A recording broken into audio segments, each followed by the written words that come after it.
Now, in chapter 7, we are going to discuss about the lifelines of national economy.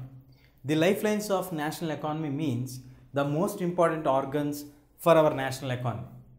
As in our body parts, how we have the blood veins which carry the blood from every corner to the heart, that brings the blood from every corner of our body to the heart to get connected. In the same way, for our national economy to develop, nowadays transport is playing a very large role.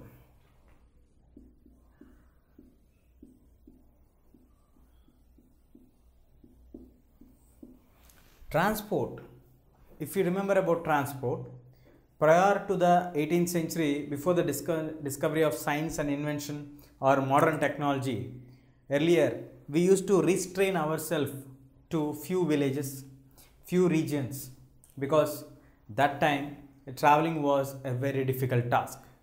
But as the science and technology has advanced, today we have large number of transport facilities increasing, and today transportation has become very easy task that has made the world to be a global village. Earlier we used to have difficulty to travel from one corner to the other corner of a state or a country, but as the time passed, with the inventions of modernization of transport system, today you have various means of transport, the fastest means of transport, which can make us to understand or which can make us to travel very fast and very quickly to reach our destinations. Earlier, traveling from one continent to another continent was a dream. Many people lost their lives in the journey of this. When Vasco da Gama started his journey to discover a sea route to India, he started his journey with around some 3,000 people, but he was able to reach back to his home destination with a few hundreds of people. He started in 2 ships, but he was able to get back only in 1 ship. So there are really practical problems, and it took nearly 3 to 4 years for him to travel, to rediscover, and again to get back. But today, within a span of hours, we can definitely get back to the previous destinations. In this way, we can definitely try to get some good approaches towards transport. Today, actually, the entire world has become a global village. Today, you can travel from one corner to another corner, any place with fastest means of communication. So, transportation is very important, because if transportation facilities are provided, the transport of the raw materials becomes very easy.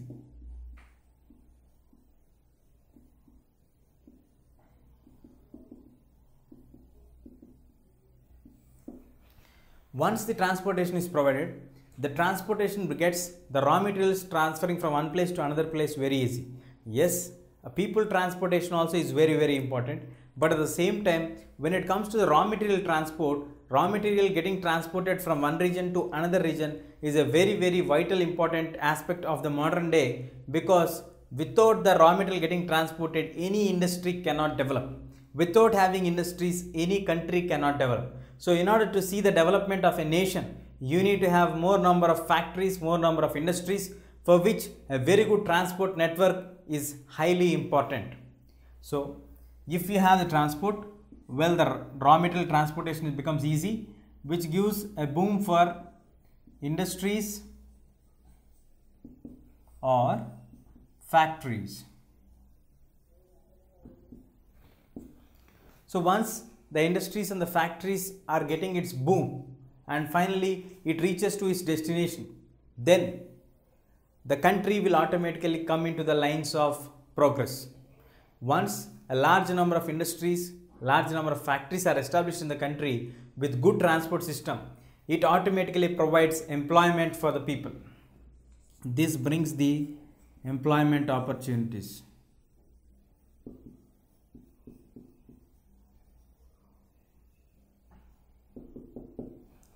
So once the roads network is laid down, the transportation has developed, that automatically brings factories. From factories we get the raw materials available to the people, and from the place where the raw materials have to be carried to the factory and factory to the marketplace, so the final destinations, and from then we automatically get the employment opportunities.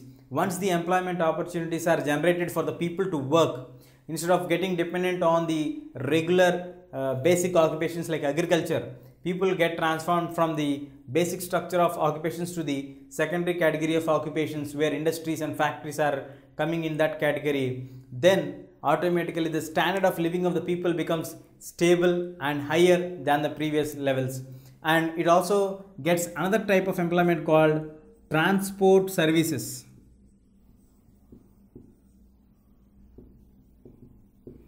We get various kind of auto rickshaws, various kind of buses, public transport, private transport, tax, cabs. All these will also generate the transport services. This is also another source of employment opportunities which are provided to the people in regards to transport. So when transport is developing, automatically the infrastructure of the road will develop. Then it also brings that connectivity between the interior lands to the far off places. And when interior lands and the far off places, the factory destinations are coming closer, which will generate employment opportunities for the people and also generate the transport services. Once the factories are established, they started to give opportunities for the people in terms of employment, and in order to get the final product outside, marketing will develop, people's inhabitation will develop, automatically that country will start to progress. So if a country needs to get its progression, if a country needs to develop, automatically it leads to development when we have a good transport system. That's the reason why it is rightly remarked as the lifelines of national economy. Any country to be developed, any country to achieve its target of development, any country to become modernized, the basic requirement for it is that they should have perfect transport system. It may be in the form of roadways, it may be in the form of railways, it may be in the form of waterways, it may be in the form of airways. So today we have different means of transport, starting from the broad categorization. As we just now discussed, that any country to attain its progress, any country to develop, it needs basic development of transport. When the basic development of transport is concerned, it is for land, water and air are the three major bifurcations of the different transport systems available on this earth. The different compulsory transportation systems which we are following right now in the present generation can be categorized into land, water and air. In the land, again we have the categorization like road, rail and pipelines. So when we talk about the road, on the road we have 2-laner roads, 1-way roads, 4-laner roads, 6-laner roads and even 8-laner roads, which are providing good transportation facilities. India also constructed the Golden Quadrilateral connecting the 4 metropolitan cities, which has given a large boom for the transportation system all over India. So in the same way, the transportation by road has given access in the interior lands from the inner land to get the resources outside, and the same way connect the people from the far off places to the nearby places, far off cities to the nearby capital cities. So it has made a connectivity point through roadways. Road vehicles are, as we all know, the public transport is there, private transport is there. Public transport, we have the Road Transport Corporation buses running across all over the country. We have private cabs, private individual vehicles. All these things come under the category of road transport. And moving on to rail. When it comes to the rail transport, in rail, we all know that Indian Railways is the largest railway network in the entire world, which has been having more than 67,000 kilometers of length all across India. So every day we have millions of people traveling, and also worth of crores of rupees of goods being carried away by the Indian Railways. So rail network has increased its importance in the past 5 decades on a larger scale. Prior to this, the Britishers who initially established the rail network in 1853, the first railway line was laid from Mumbai to Thane in 1853. which gave, actually their intention was to carry the raw materials from the interior land areas to the port areas. That was their main target. But as the time passed on, they realized and they improved the network, and today India is having the largest railway network. And coming to understand the pipelines, through pipelines we can transport oils, we can transport water, whatever is required in a closed circuit we can transport that through the pipelines. In India we don't have much pipeline network when it comes to roadways and railways in competition.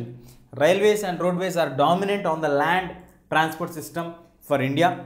And coming to water, again in water we have two types. One is inland, the next is overseas. Inland waterways and the overseas waterways. Inland waterways are the waterways which connect the places within the country is called inland waterways. Which connects our country to the other countries is called as overseas waterways. India has having a large inland as well as overseas network because India is a naturally located peninsula and we have many perennial rivers flowing in the northern India as well as in the southern India. So we have good connectivity with the interior land parts through water, as well as overseas. India is bounded by Arabian Sea, Bay of Bengal and Indian Ocean in the southern part, western part, while in the eastern part, which has been a strategic location to have passing through from Africa to Asia and also to US. So towards the west and towards the east we have good connectivity through waterways. So overseas trade is also playing a very good advantage for Indians. India is also having a very good overseas trade and inland waterways. And coming to the lastest means of transport, that is airways. In airways again we have domestic and international.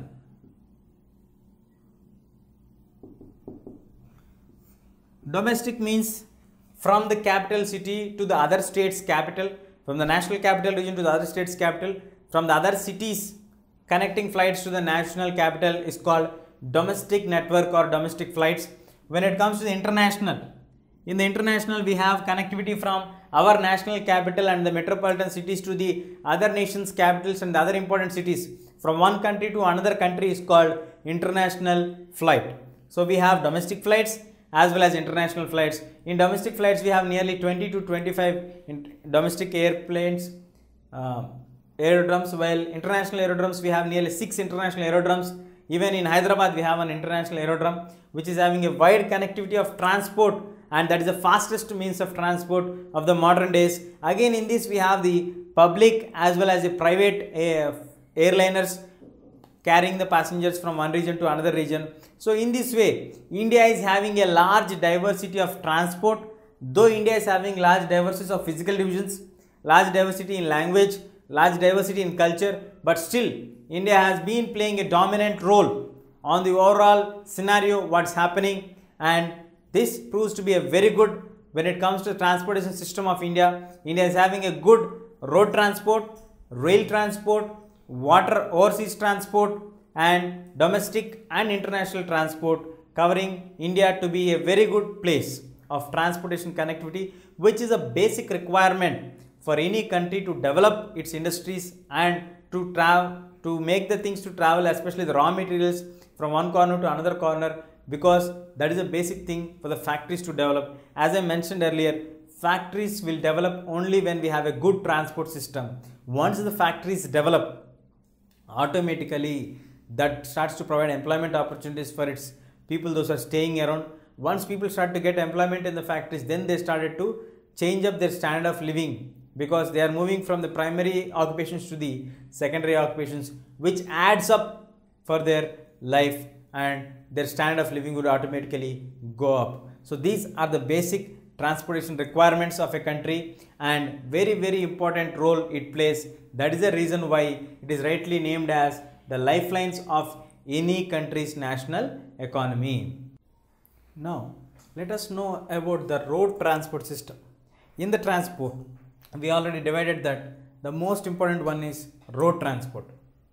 When it comes to road transport, India is one of the countries which is having largest road transport system. because India has nearly 2.3 million kilometers of road transport, good roads which are available and very good convenient for transport system. When in comparison with the road and rail, we have a very good positive advantage for roads than for rail, because in order to make a rail track, you need to make it with iron, which is very costly, but in order to make road, it is not so costly. So comparatively, making a road is very convenient and very less cost when compared to laying a railway track. That is the first major advantage what we have. The second major advantage what we have is it can traverse more. You can have ups and downs, you can have curves, you can make the vehicles to rotate, and you can have a good direction changes also according to your convenience and according to the land topographic changes what are present. But when it comes to rail, you cannot make the rail to go up and down, because when a rail moves up and down, it automatically slips off. So it's very difficult to maintain such kind of transport or traverse directions or any changes in the track routes, because it should go straight. It cannot turn regularly. It has to be turned at a certain angles. Whereas road, we can have various number of direction changes, turns. We can go fast. We can reduce the speed very easily. Whereas rail connectivity and all, it's very difficult. And moving to provide door-to-door services. Rail, we cannot provide door-to-door services. By road, you can connect every corner of India at less and affordable cost, covering all the regions as much as possible. That is the door-to-door coverage. And also loading and unloading of the things is very less cost when it is compared to the products what we have in our rail transport. For rail, you need to go to a particular spot, you need to do it and you need to get it. But when it comes to road, you can get the vehicle to your own place, you can load it and you can also unload it to your own favorite place or destination what you require. And also when it comes to have a link, road network acts as a link from the house destination to a rail network, a railway station, an airport or any water port or seaport. We need to have a good road transport system. So there are certain advantages for the road transport system. First, the cost is very less when compared to railways. We can have traverse or changes in the directions what we travel. We can provide door-to-door services. We can have loading and unloading at very less cost. At the same time, we can also have a link to the rail, air or water destination points like railway station, airport and seaport, so that we can travel to that particular direction by using road. That is the important thing. And then coming to the Golden Quadrilateral. The Golden Quadrilateral is the massive project which was started by the government of BJP, which was headed by Atal Bihari Vajpayee in 1999 period, where he initiated this process of connecting north and south, east and west, where the traveling distance of time has to be reduced and we can have good connectivity between the mega cities and the other cities. So he started the Golden Quadrilateral connecting north and south from Delhi to Chennai. Via we have a road coming from Delhi to Mumbai, Mumbai to Chennai and Mumbai to Chennai, well as Chennai to, we also have Kolkata, Kolkata again connecting it to Delhi. So all the four mega metropolitan cities are connected using this quadrilateral, which is run by the National Highway Authority of India, NHAI, which is a 6-laner. It is a 6-laner and it has a good connectivity, and this is controlled by the government of India, Union Government of India, which was a very good step. And after this Golden Quadrilateral, we also have many national highways. The national highways are the highways which are connecting the state capitals to the national capital. Like for example, from Hyderabad, you can connect it to Delhi. The road which connects Hyderabad to Delhi is called a national highway. When we talked about the Golden Quadrilateral, you may get a doubt that Delhi and Mumbai, both are getting connected. Yes, but it is a part of connecting the 4 mega cities. But here we are discussing about all the other states' capitals getting connected with the national capital. There only 4 mega cities are connected. Here all the other cities are also connected to the national capital. That's why it is having National Highways Authority, and these are maintained by the Central Public Works Department. the CPWD, and this also connects the north and south, east and west. The first and the historically famous road is the Sher Shah Suri Marg, which was laid from Delhi to Amritsar. This is the first national highway, or the number one. First, it is not in terms of area, or it's not in terms of something else. It is according to the ranking on the list of the national highways. The first rank has been given to the Sher Shah Suri Marg, which is connecting Delhi to Amritsar. After moving on from the national highways, we also have the state highways, the regions of the district headquarters connecting them to the state capital. The national highways are connecting state capitals to the national capital, whereas coming to state highways, from the district headquarters to the state capital. These are maintained by the State Public Works Department in every state. And moving on to the next, district roads. These district roads are maintained by the Jilla Parishad. District roads are connecting the main headquarters of the district to the other towns and villages. That is called district roads. And we also have many other kinds of roads like village roads and the border roads and all these roads. The other important category of roads what we have is the border roads.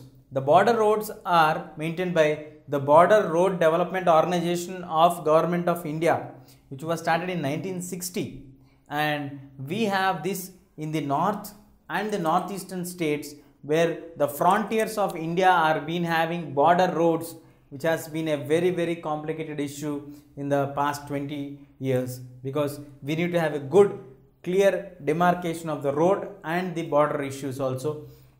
So that's why the border roads are being maintained from 1960. And coming to the categorization of the roads are generally categorized on their basic nature, how are they made or how are they built. The roads are categorized into metalled and the unmetalled roads. Metal roads are the roads which are built with cement, concrete, and these are very strong roads and useful in the all weather climatic conditions. So a transport of road can be possible through these metal roads in the summer season, in the rainy season, and in the winter season. Well, as coming to the roads of these unmetalled roads are used only in the summer season and in the winter season, where they are not good or fit to use in the rainy season. They cannot be used in any rainy season because they are not done with cement or concrete or the bitumen of coal. So it cannot be able to do it in the rainy season because the mud roads and all get spoiled because of the heavy rains. And then moving on to the understanding the density. Density is generally we calculate for 1 square kilometer of region, number of people live is called the density of population. But when you talk about the road density, the length of the road laid for every 100 square kilometers is called national road density. The road density also varies from one state to the other state, because we all know that the topographical conditions are different from one state to the other state. For example, in Jammu and Kashmir, it is only 10 kilometers per 100. While it comes to the other regions, we have in Kerala, we have 375 kilometers, where it is very less in Jammu and Kashmir, very high in Kerala. In the national average has been calculated, that is 75 kilometers is the national average for every 100 kilometers. But still, we need many number of national highways. The roads which we have in our cities are also very old roads, and they are almost always congested with the heavy traffic. We need to have new bridges, new culverts which need to be rebuilt. Almost all the bridges and the culverts what we have today are the old ones and which need to be replaced as soon as possible. So in this way, roadways are also having some changes to be required, and national highways, more number of national highways have to be built. So the road transport, yes, it is very less affordable cost. It can do door-to-door service, loading and unloading is at very less cost. But still, we need to have more number of national highways, we need to have more number of transport facilities, we need to have more number of bridges and also flyovers, so that the transportation gets easy and people do not get stuck in the traffic. That's from the roadways. Now let's move on to the railways. Now moving on to railway network. In the railways, we all know that yes, roadways have various advantages, less affordable cost in comparative to the railways, but the transportation convenience is very good. you can travel very fast. When you're traveling for long distances, most of the people prefer railway network. That's the reason why in India, the principal mode of transportation is railways. Railway network has been widespread, covering passengers on one side and the freight on the other side. It has been transporting millions of people every day, along with million tons of goods also every day. So roadways have its own advantages, but railways has been a key mode of transport for a common man, to the costliest commodities also to be transported. Even animals which need to be transported from one corner to the other corner of the country used to be transported using the railways. The other major advantages or the key factors for what we use railway network is the business trips. Any people who are having their business trips, they move on to railways. If anyone is having a sightseeing proposal, they go on for railway network. If anyone is planning for a pilgrimage, they take the use of railway network. And railways have been an integrating force from the past 150 years. They have been integrating north to south, east to far of the west, where it has been a very difficult task for the roadways to connect.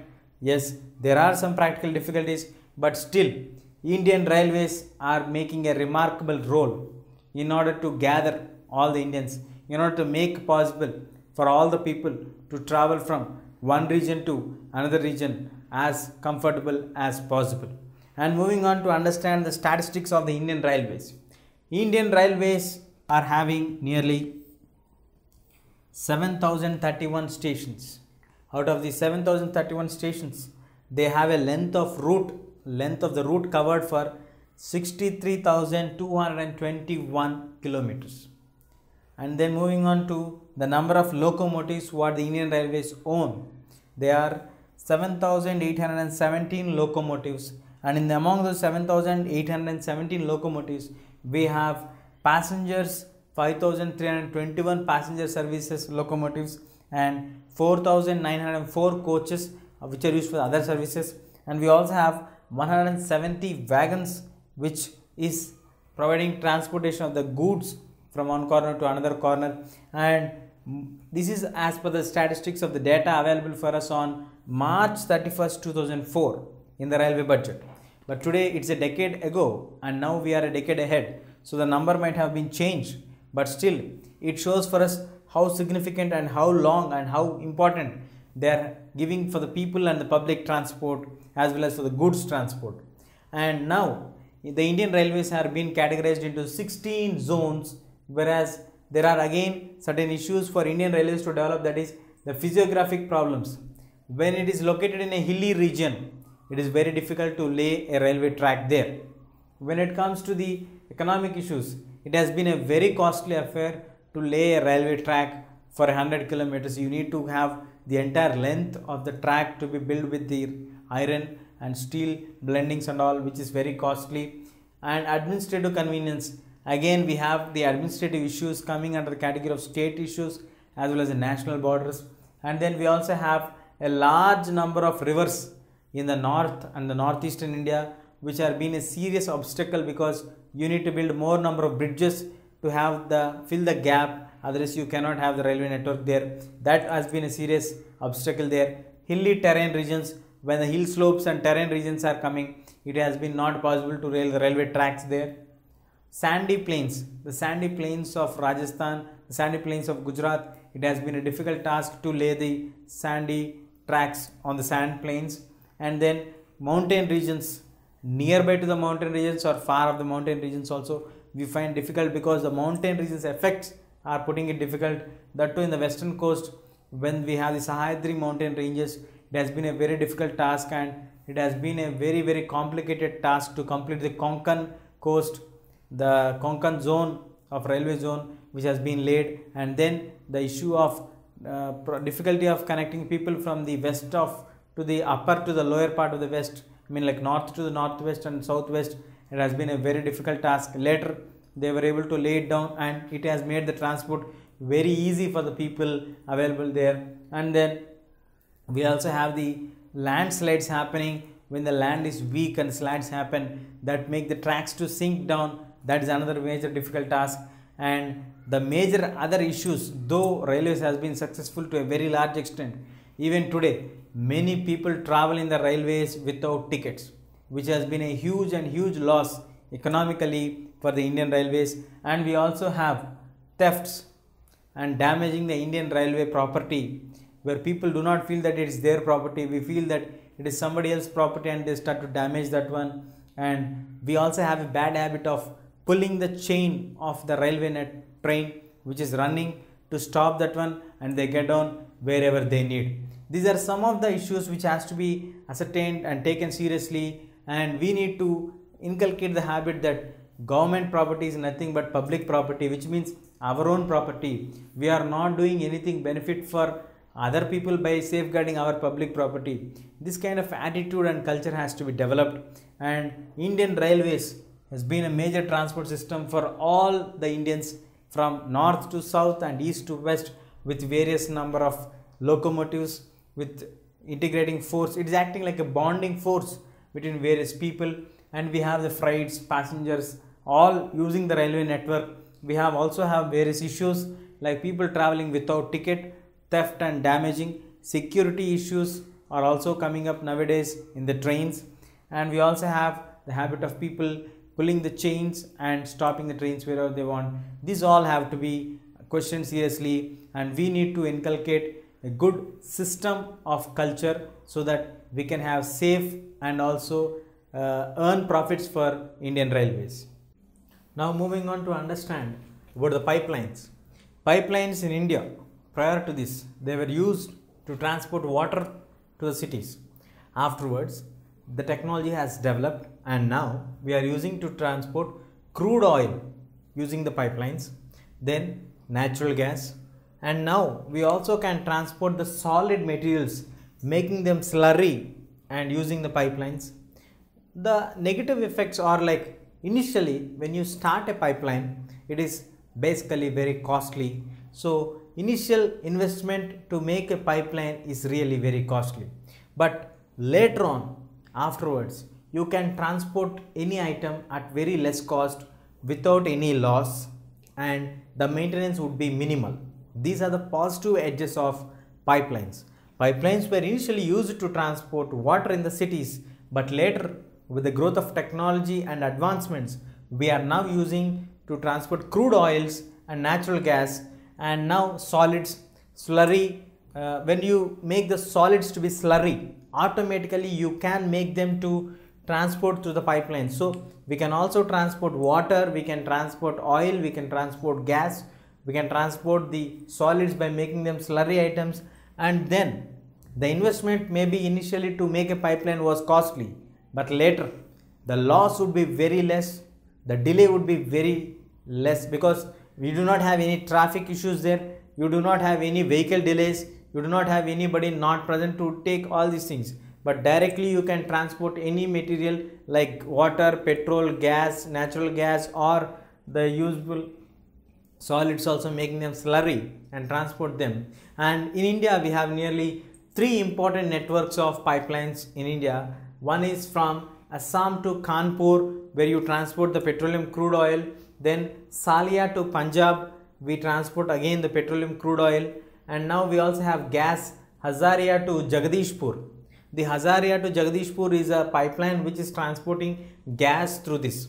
So we are also having a plan to get pipeline from petrol from Iran to India via through the states of Afghanistan, Pakistan and India. So we are also having a pipeline project which is a fastest means of transport without any delays, without any loss which can be caused, and the transportation also can be, initially it may be costly as we discussed earlier, but once the pipeline has been implemented and started functioning, it makes the work very fast and very effectively in regards to delivery and in regards to shipment of the product. So it's very important to have a good connectivity of pipeline networks which can transport oil, water, gas and any other solids which are made into the slurry projects. In India we have 3 major important networks like covering Assam to Kanpur, Assam in the northeast to Kanpur in UP, Salia and Punjab, Haryana to Punjab regions, and gas Hazaria to Jagdishpur in the northern parts, where it is very important and very useful for transferring natural crude oils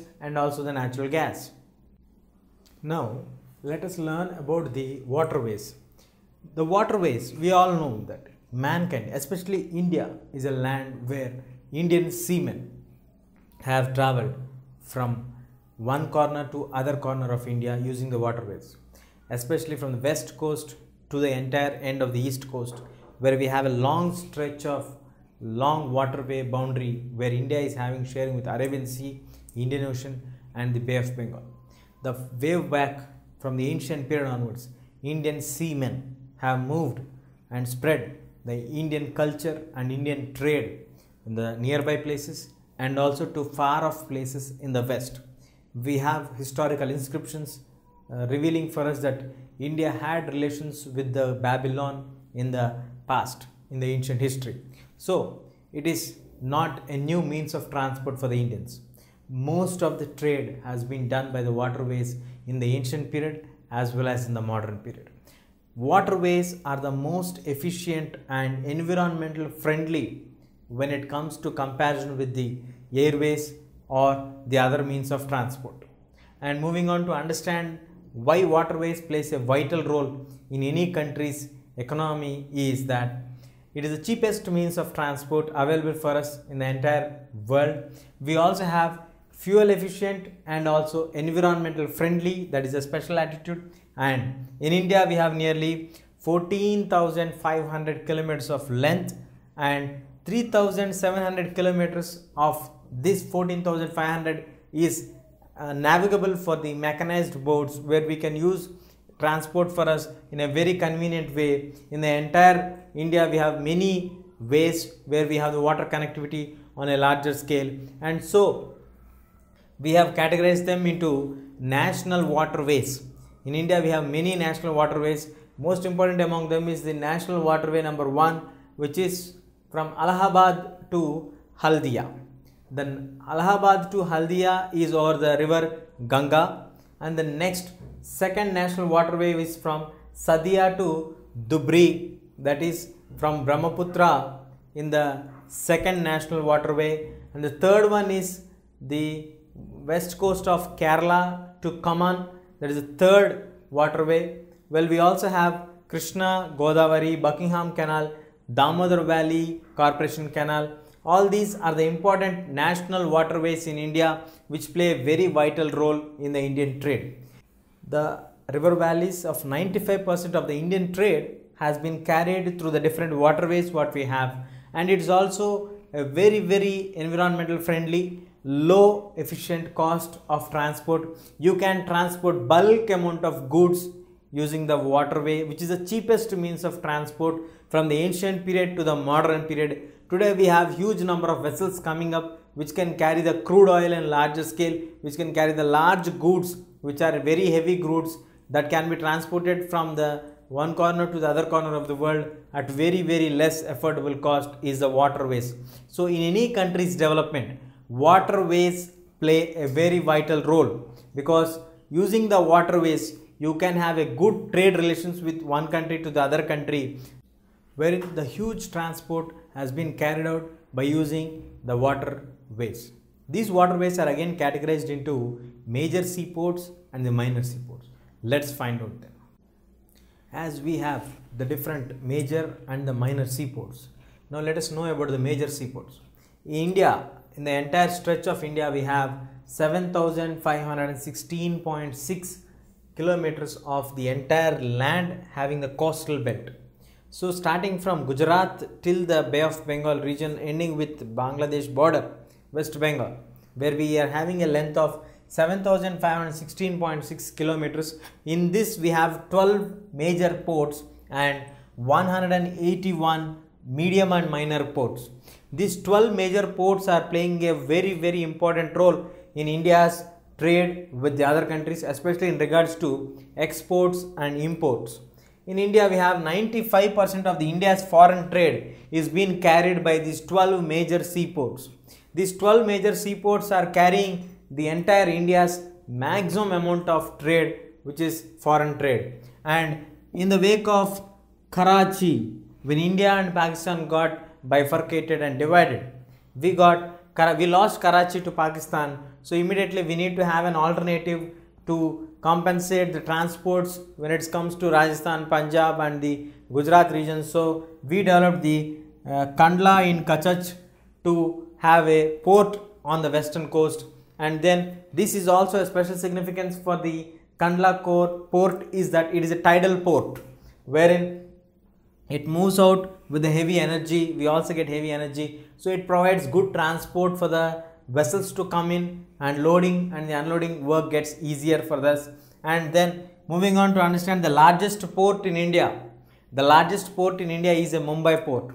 The Mumbai is the largest, spacious and naturally well locked natural harbor in India, where we have this one located at the prime location wherein you can move from Mumbai to the west or also towards the east. So it also got the strategic importance for the Mumbai, wherein most of the Indian trade for textiles, for iron ore, petroleum, everything has been carried from Mumbai. Day by day, the rush of the Mumbai has been increasing. So the Jawaharlal Nehru port has been added to decongest the heavy crowd of vessels towards the Mumbai. But still, Mumbai stands at the very busiest port in India. And then we also have, moving on to the down west, Marmagao port, wherein the iron ore has been exported from the Marmagao port. And moving on to the complete down to the south, Tuticorin, where in Tamil Nadu, where we have the Tuticorin port, where in Chennai is the oldest artificial port which was being built. This takes the second place in India among the major ports, because Mumbai is standing at the first, wherein Chennai at the second. And then coming to the east, we also have in the east Visakhapatnam, which also falls in the state of Andhra Pradesh, wherein along with Andhra Pradesh we have in the Orissa coast Paradeep and Kolkata. We also have the busiest port. Well, in order to compensate the heavy vessels movement towards the Kolkata, we also had to take another more nearby port, that is Haldia port, are being established. So waterways are playing a very vital role in the Indian trade, especially the Indian exports and imports. 95% of the Indian exports and imports regarding crude oil, iron ore, petroleum, whatever products we take, that all are being carried by the 12 major seaports, starting heading with the ranking 1 with Mumbai till all the 181 minor ports. We also have the lagoon water back efforts also at the port areas, where we also have diverse effects of water, but still most of the Indian trade is completely dependent on waterways, because it is the cheapest means of transport when in comparison with the airways. So waterways is the best, cheapest, fuel efficient and also safe to carry large amount of trade, bulk goods on a larger scale.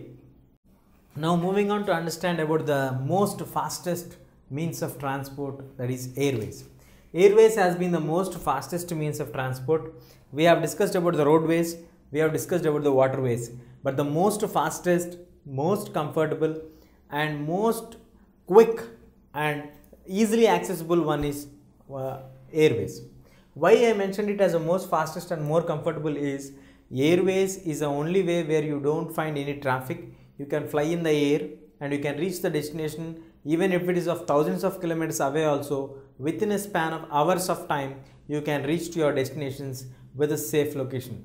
And also we also have prestigious places where, like mountain terrains or hilly terrains or riverbed regions in the northern regions, where it is very difficult to lay the roads or the railway tracks. It has been made accessible only because of the airways.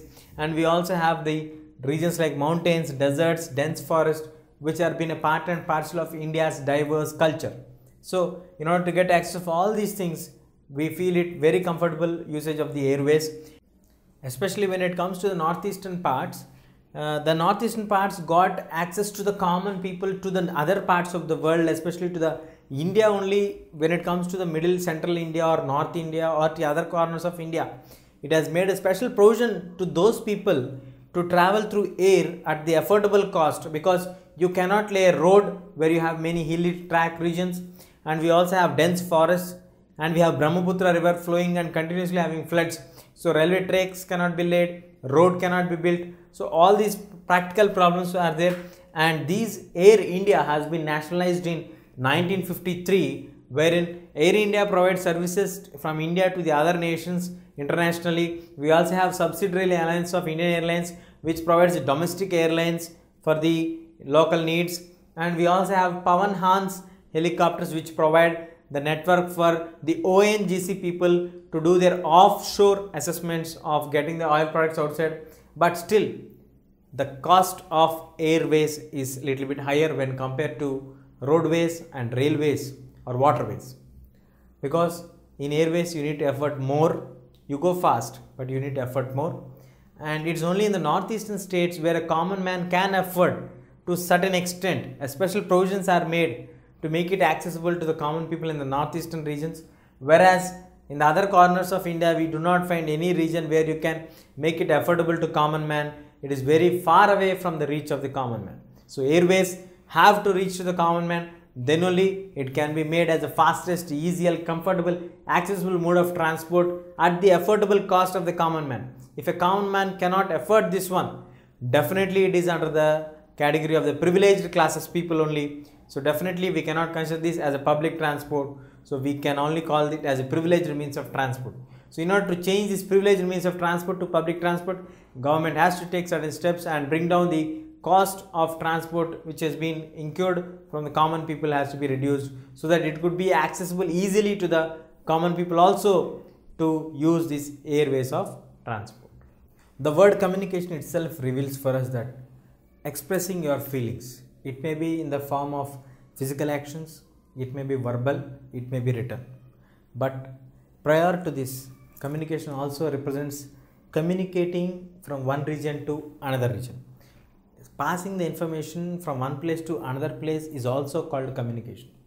Nowadays we are using the word like communication skills, but prior to this, world has seen an age where communication efforts are very less. Earlier, pigeons used to be the agents which carry the information from one person to the other person. Later, the situations have changed. So when the situations have changed, we have the advancement of technology coming in. We have the advancement of the other technological innovations which have changed the entire mode of communication for us. Let us see the change. We have seen from the pigeon communication, today you can send an SMS or a mail, within a second it can be reached to the other person whom you want to make it, or within a second you can call them and you can talk them. Today we have increase or improvement in the personal communications. Today you can sit in any corner of the world and you can call to the other person who is in the right opposite direction of your corner of the world. So prior to this, we can only communicate with people at 100 feet distance or by writing letters. But today you can communicate very effectively, very clearly, whatever you want to say at very fast rate using the modern means of mobile network, and then that comes under the category of personal communication. At the same time, today you can communicate any information very fast to millions of people at a single stroke. That is called mass communication. Communicating information to a large number of people at the same time from the same place is called mass communication, which means you can communicate at a public forum and that information will be reached to millions of people at the same time. Example, you talk anything on radio, the information can be crossed to millions of people. When once you are speaking, that can be heard by many millions of people. In the same way, TV channels, television network, satellite network, nowadays you have social media networking sites. All these things have brought under the category of mass communication to improve on a larger scale. And now, coming to the communication of Indian postal system, the official system. The Indian postal system has two classes of communication. One is the first class communication and the second class communication. The first class communication falls under the category of cards and envelopes, whereas the second class communication comes with the books and newspapers. So all the books which are registered, all the newspapers which are registered, or the periodical journals which are registered under the postal is coming under the category of second class mails. When the first class mails, you have all the cards and envelopes what we write to our friends, and all this comes under this. And in order to improvise the communication network and to reach to large number of people at very fast rate whatever you want to send, the postal system has brought certain channels for us to make the information pass very soon. The channels are 6 in number. First one is Rajdhani channel, second one Metro channel, third one Green channel, 4th business channel, 5 bulk mail channel, 6 periodical channel. First Rajdhani, second Metro, 3 green channel, 4 business channel, 5 bulk mail channel, 6 periodical channel. These all channels will ensure that whatever you pass the information, that passes on through very quickly, either in the form of books, mails, whatever it is. And then we also have nowadays the standard coding system. From one region to another region, you can use the STD codes and make available of communication within the country on 24-hour basis, so that you can communicate with your friends, with your family members, anybody from any corner at very fast rate using the STD codes. In the same way, you can communicate people from one country to another country also at very fast rate using this ISD network. And the newspapers, movies have made a large impact of change of communication. Earlier, communication was limited to one-to-one communication or one-to-many communication. Today, newspapers are playing a very vital role. They are communicating any information very rapidly and very fastly.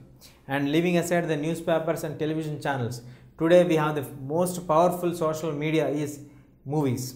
Movies are made in bulk in number in India. Especially India is the largest Hindi movie producers in the world. India produces average 1000 movies per annum, which is a very huge number, and it doesn't have any other country in competition in producing so many movies of a particular language. And India produces 1000 movies, and so in order to ensure that it is not raising any kind of anti-communal feelings or anti-religious feelings or anti-national feelings, we have a censor board to check what is being telecasted, what is being picturized in the movie, how are the actions played in the movie, are they hurting anyone's religious sentiments. All these things are checked and verified by the censor board, and a central certification is issued by the Central Board of Film Authority, so that the movies would not be hurting any kind of diversified culture nature of India. So like this, communication has been a very, very effective means, and communication has seen a rapid change from the past 100 years, where we never know what is a phone. But today everybody in India owns a mobile phone, where it is a great change which has occurred in communication network in India. Now moving on to understand about the international trade. Trade is a combination of exchange of imports and exports. Any country cannot remain as isolated as it remained in the previous or in the ancient period. Today every country needs to exchange its products with other countries wherein it falls it in surplus. At the same time, it needs to import the products where it falls in the scarcity of the products. So a combination of exporting the surplus products and importing the less resources is a combination of trade. When it comes to trade, the exchange of goods is a simple definition of trade. Exchange of goods between two different countries is called international trade. Exchanging of goods between two different states is called international trade when it comes between two different countries. In a civics term, states stand for different countries. In the same way, when we talk about two different countries having their trades, obviously it would have the influence on the local trade.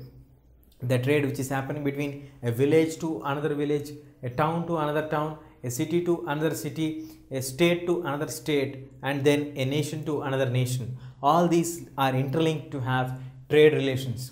When a trade is in prosperous, when whatever we have in excess or surplus, we start to export to other countries where they are in need. And in the same way, what we don't have extra sufficient for us, that we need to import from the other countries. So the export and import automatically makes a country to be economically prosper. That's the reason why trade has been considered as a key factor to identify, or a basic index to identify whether a country is in progress or not. These all factors would definitely help us to understand whether a country is progressing or not. But there should be a clear-cut balance to have a country's clear progress. When exports and imports are combinedly called trade, if exports are increasing, that is a good sign of balanced trade. But when imports are increasing and exports are coming down, that is an unbalanced trade. It should have a balanced trade. That is the most important criteria to say whether a country is developing or not.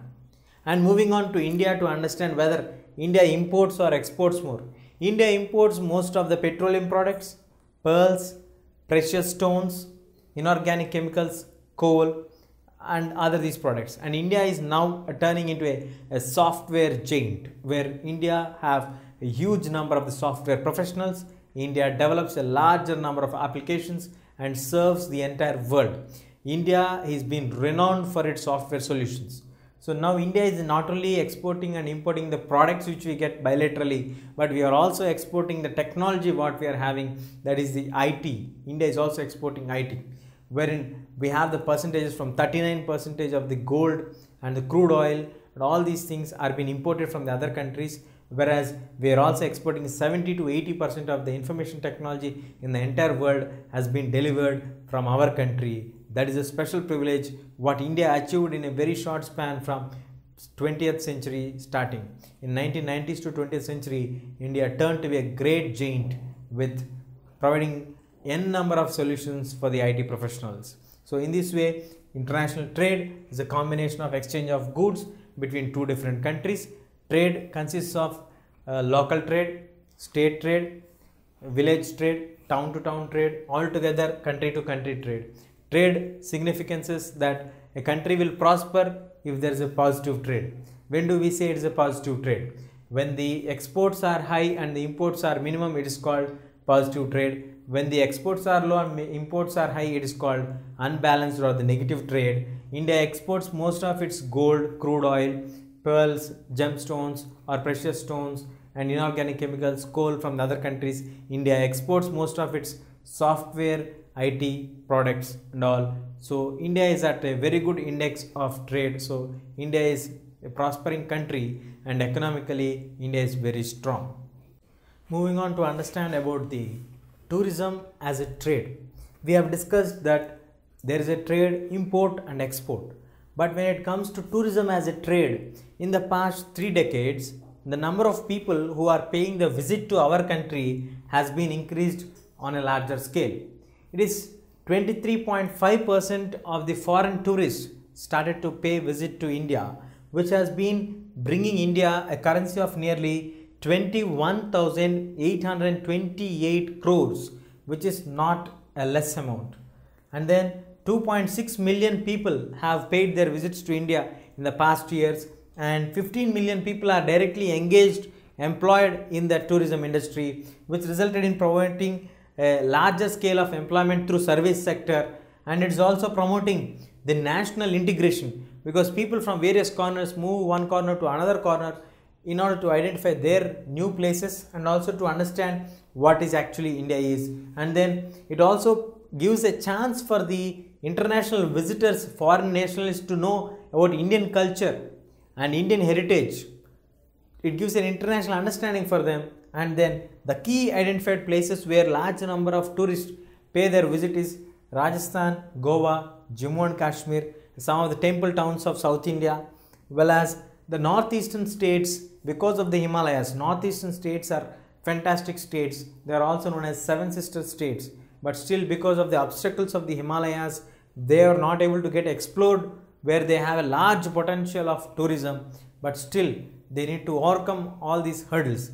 So our tourism industry needs more number of encouragements from the government side, and also to provide better facilities, whatever is required for the tourists to come and avail them, so that the income what we are getting from the foreign tourists would definitely add on to our country's GDP, and very soon it turns into a very larger industry. Whereas it's not only some of the states like of North India like Rajasthan, Jammu and Kashmir or Punjab, or some of the states of South India like Goa, Tamil Nadu, Karnataka and Kerala, but also the entire India in states like Gujarat and northeastern states, where we have natural fantastic beauty, but because of some obstacles of the Himalayas being existing there, it is not being good transport facilities provided, wherein if we can afford to get good transport facilities, definitely it would be a very beautiful tourist spot, and all the northeastern states or the seven sister states would get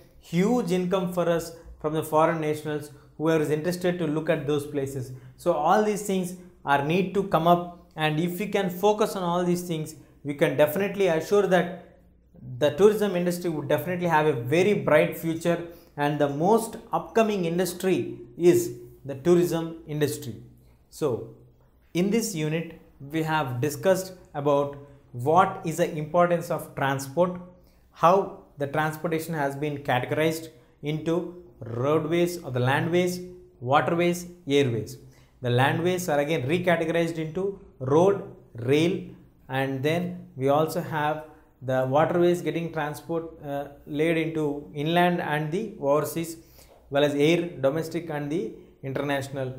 So all the different issues of roadways or waterways, railways, inland waterways, overseas, and then airways, positives and negatives have been discussed. Then afterwards, communication network, how did the communication network has emerged in the past 50 years in India, and then we discussed about the trade relations, how did the trade system develop in India, what are the major imports, what are the major exports, and then how did India develop into a software giant. And later on, to conclude, we have also taken up the upcoming industry, tourism industry, wherein it has a large potential. We're having some limited obstacles. If those obstacles have been removed, definitely the upcoming industry would have a very, very bright future ahead. This is a brief synopsis of the entire lesson.